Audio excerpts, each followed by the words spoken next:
I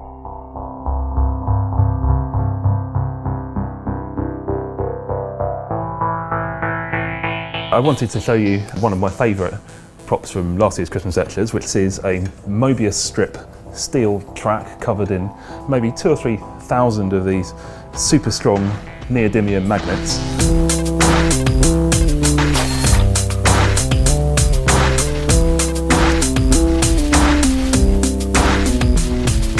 So what I want to show you is how this track is going to interact with one of these.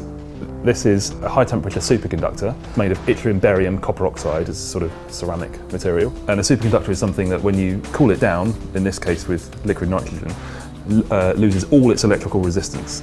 So this leads to some interesting behaviours, which I'm going to show you. And to do that, I'm going to need to hang this thing from the ceiling, which I'll do now. Oh.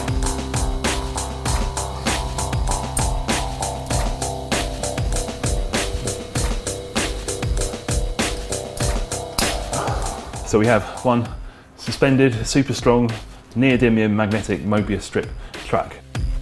All we need now is some liquid nitrogen.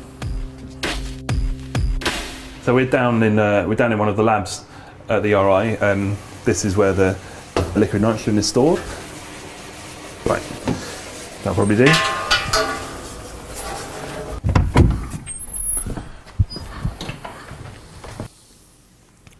Superconductor is now cooling down, which will take a minute or so.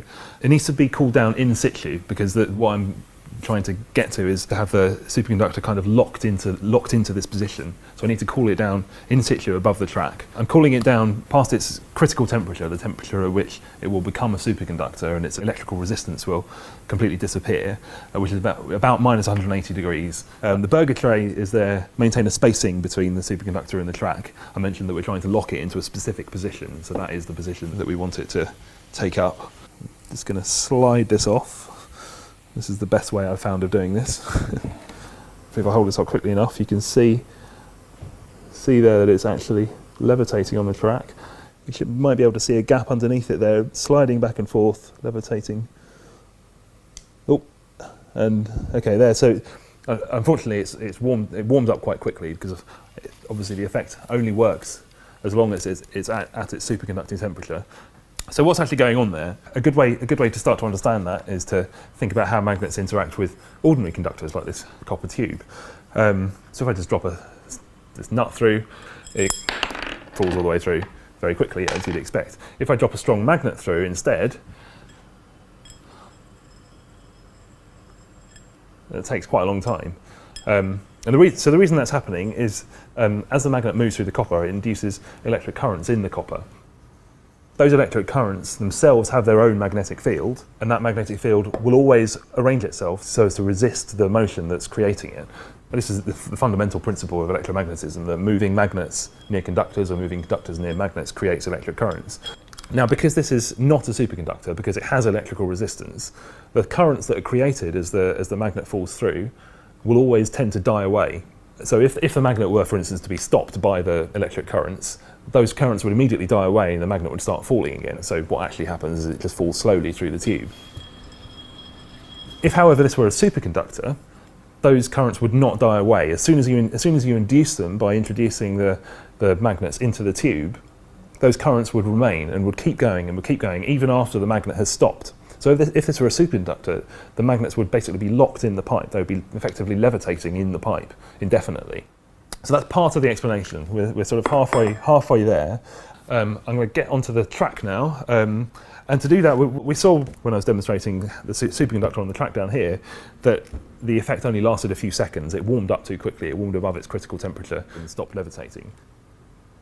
The solution we decided on for the Christmas lectures last year was to make a little train/boat thing.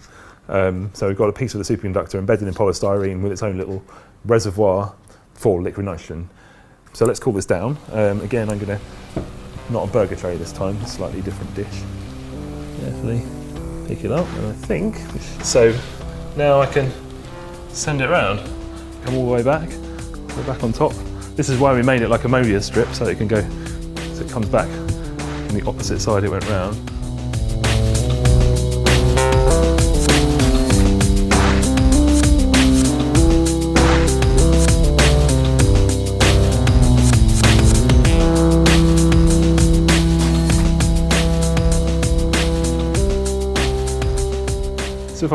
stop it there. So it's kind of locked into position. So it's not just repelling the magnets and hovering. I can sort of pick it up and then stick it underneath as well, and it will hang there. So as I mentioned with the copper, when you induce electric currents in conductors with a moving magnetic field or changing magnetic flux, the electric currents that you create will always have their own magnetic field that resists that change, that resists that motion. So when it's hovering on top of here, and gravity is trying to pull it towards the track, that small motion towards sets up electric currents in the superconductor, which have a magnetic field that resists that motion. But likewise, when it comes around and it's now on the other side, now gravity is trying to pull it away, so that act of trying to fall away from the track sets up a different set of currents with a different magnetic field, which this time are attracted to the track. So whichever way you try and move it, whether you're trying to move it off to the side, up and down towards the track, away from the track, the superconductor will resist that motion, effectively locking itself into position relative to the track, so that the only direction it can move is the direction in which the magnetic field doesn't change, i.e. along the track.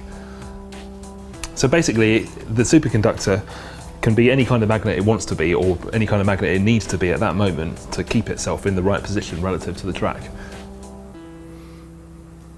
So this material was a real breakthrough, and possibly the first step on the way to what might be the holy grail of superconductor research, which would be a superconductor that would operate at room temperature or close to room temperature, at which point we might be able to use them to replace all of the conventional conductors like copper and things that we use in all our electrical applications today.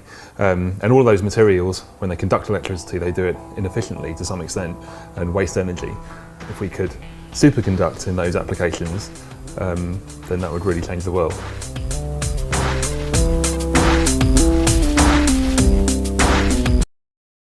If you like our video, then please like, comment and subscribe.